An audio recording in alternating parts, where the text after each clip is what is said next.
Jadi qaswatul qalbi, hati yang penuh dengan keras, hati yang bagaikan batu.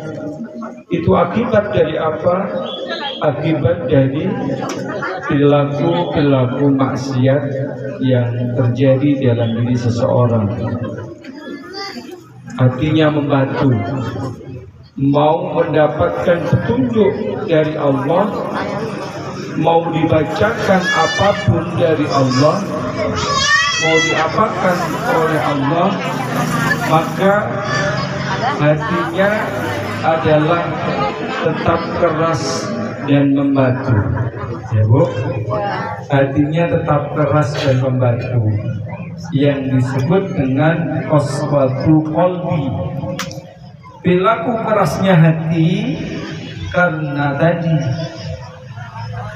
bagaikan pohon yang kering yang tentunya tidak akan menumbuhkan apapun kecuali menjadi bahan bakar, betul, kecuali menjadi kayu bakar. Maka supaya hati kita tidak keras bagaikan batu, apa yang kita lakukan? Nah, ini diantaranya Bu, kata Nabi, supaya hati ini tidak menjadi keras bagaikan batu tadi, diantaranya ada dua caranya. Berikanlah suapan makanan kepada orang yang fakir miskin, yang pertama. Yang kedua, usapkan tangan kita kepada anak-anak yatim. Nah, itu. Jadi Bu, ketika kita bergaul dengan orang-orang, mohon maaf ya, fakir miskin, orang-orang yang lemah, orang-orang yang dalam kesusahan, itu bukannya menjadikan rendah hati kita, tetapi menjadikan hati ini menjadi lembut. Betul Bu? Hati ini menjadi peduli, tumbuhnya sifat empati, tumbuhnya sifat simpati, tumbuhnya sifat welas asih. Kenapa? Karena dekatnya kita dengan tadi orang-orang yang lemah, orang-orang yang tidak beruntung. Itu menjadi kita jadi lemah lembut hati kita. Jadi jangan sampai di dalam pikiran kita ketika kita bergaul, punya jamaah, punya keluarga yang mungkin kurang beruntung terhadap rezekinya, terhadap nafsunya, kemudian kita menjadi malu. Tidak. Kenapa? Karena kita belajar dari itu, menjadi hati kita menjadi lemah lembut. Kenapa?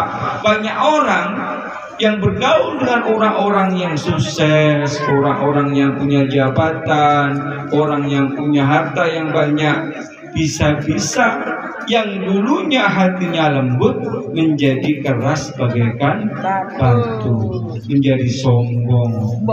Lu mau ikut pengajian yang mana sih? Gue emang ngajinya sama orang-orang yang orang kaya. Orang yang banyak duit. Gua mah ngajinya sama orang nggak level sama lu yang ngajinya setiap malam Rebo. Ada lu dekilan kumel. Bacok Misalkan, padahal menurut di dalam hadis Nabi, supaya hati kita itu menjadi lembut, diantaranya dididik dengan bergaul orang-orang yang tidak beruntung. Suapillah kepada orang-orang yang fakir miskin. Berarti apa namanya? Berbagi kepada mereka, peduli kepada mereka dan sebagainya. Usaplah kepala anak yatim dan sebagainya. Kenapa? Berarti kita sudah peduli kepada mereka. Orang-orang yang tidak beruntung kan banyak. Orang-orang yang tidak beruntung itu banyak di lingkungan kita. Maka bagaimana supaya hati kita lembut?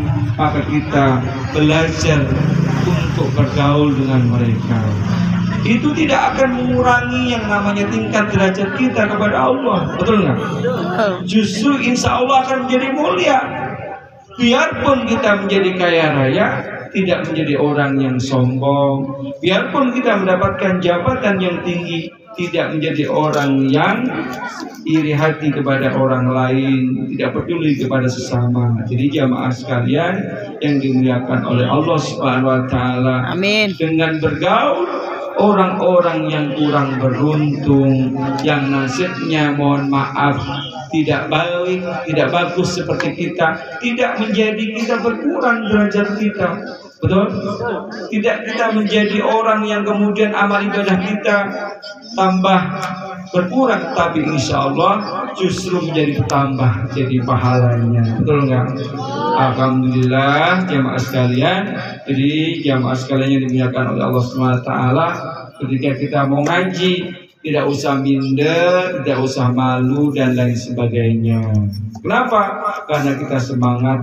Insya Allah di mata Allah itu bukan tahta, harta, wanita, Toyota dan sebagainya, tapi mulia di sisi Allah itu adalah orang yang bertakwa. Inna akramakum indallahi atqakum. Sungguh manusia yang bertakwa, yang mulia di sisi Allah itu adalah hambanya yang bertakwa kepadanya. Jadi jamaah yang dimuliakan oleh Allah, jangan hati kita itu menjadi